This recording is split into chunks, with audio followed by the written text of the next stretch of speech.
واحنا بقرأ بعقلية مفتوحة أنا أبحث عن الإسلام، وجدته فيما كتبه سيد قطب واضحا جليا. سيد قطب يعني يقول كلام فتح الله به عليه، يحرك الوجدان، يمس القلب، يعني يتحدى العقل، يوجد صورة حقيقية لهذا الإسلام الذي نبحث عنه. أيضا الأستاذ سيد قطب من الذين يعني يسهبون في الوصف.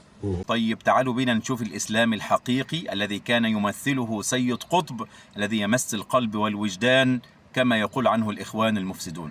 انظر ماذا يقول عن عثمان رضي الله عنه ذي النورين الذي زوجه النبي صلى الله عليه وسلم ابنتيه، وقال له: لو كان عندي الثالثة لزوجتها لك، الذي كان تستحي منه الملائكة. انظر ماذا يقول عنه. قال: ونحن في كتاب العدالة الاجتماعية: ونحن نميل إلى اعتبار خلافة علي رضي الله عنه امتدادا طبيعيا لخلافة الشيخين قبله، وأن عهد عثمان كان فجوة بينهما، يعني يلغي خلافة عثمان رضي الله عنهم. وقال في نفس الكتاب عن عثمان رضي الله عنه أنه كان يفصل أصحاب رسول الله صلى الله عليه وسلم عن الولاية ويولي أعداء رسول الله. بالله عليك، هل هذا الظن بعثمان رضي الله عنه الذي قال فيه النبي صلى الله عليه وسلم: ما ضر عثمان ما فعل بعد اليوم؟ انظر ماذا يقول عن معاوية وعن عمرو بن العاص لتعلم ما هي العلاقة الوطيدة بين سيد قطب وبين الروافض، بين الإخوان وبين الروافض. يقول: وحين يركن معاوية وزميله أي عمرو بن العاص إلى الكذب والغش والخديعة والنفاق والرشوة وشراء الذمم، بالله عليك تقبل أن أقول هذا الكلام فيك؟ فكيف يقول سيد قطب الساب للصحابة ونقبل هذا ونتغاضى عن عرض أصحاب رسول الله صلى الله عليه وسلم، ويقول فيهم هذا المجرم هذا الكلام الذي تقشعر منه الأبدان، يسب صحابة رسول الله صلى الله عليه وسلم؟ ألا تغار أيها الكائن الإخواني على صحابة رسول الله صلى الله عليه وسلم، وتغار على سيد قطب وتغار على الإخوان، وهؤلاء هم الشيوخ الربانية عند عبد الله الشريف.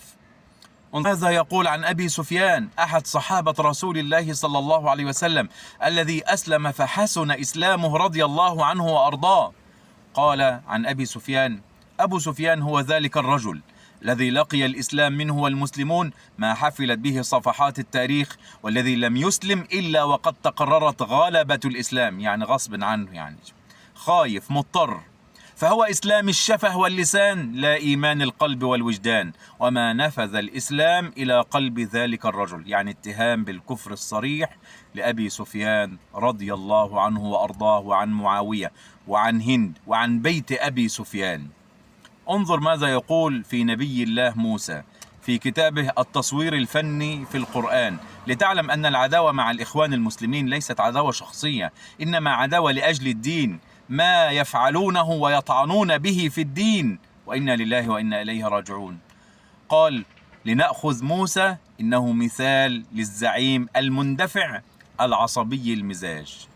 انظر ماذا يقول يوسف القرضاوي عن كتب سيد قطب، شهد شاهد من أهلها، يقول في كتابه أولويات الحركة الإسلامية: وفي هذه المرحلة ظهرت كتب سيد قطب التي تمثل المرحلة الأخيرة من تفكيره، يعني آخر شيء، يعني ما تبش منه، الذي ينضح بتكفير المجتمع وإعلان الجهاد على الناس كافة.